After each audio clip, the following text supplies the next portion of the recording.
Saeed is an amazing husband, an amazing father. Some mornings the kids run around the house and go outside and search in the yard, and I ask them, what are you doing? And they say, Mommy, Daddy was home. And I look at them and they say, Mommy, was that real? Or was it just a dream?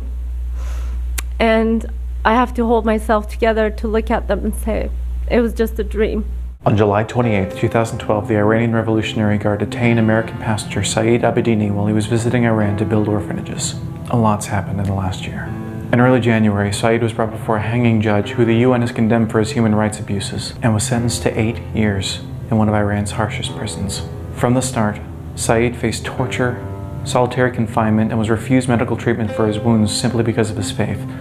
On a rare visit with his parents, he told them he felt like he had been forgotten, but the fight for Saeed's freedom was well underway.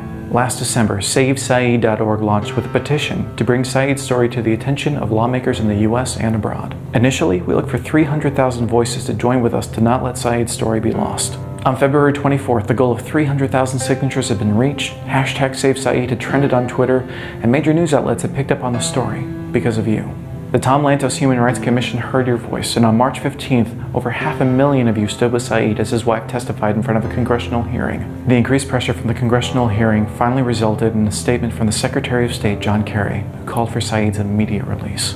We talked with others who had escaped Devon prison, and they told us how crucial it was to keep pressure on the Iranian government, as well as how receiving letters from the outside brought them hope. So we began a campaign to send letters to Saeed for his birthday, and over 50,000 of you responded, sending letters of hope landing directly on the prison's doorstep. On June 4th, Saeed's wife spoke in front of the UN Human Rights Council in a plea for her husband, herself, and her children. So much progress has been made, but we can't rest until Saeed is free.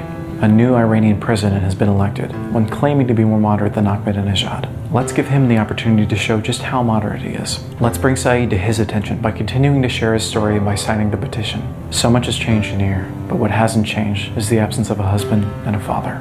Please help us continue to keep Saeed's story alive by sharing this video, signing the petition, and telling your friends. We're doing everything we can, but we need your help to keep hope alive. Thank you.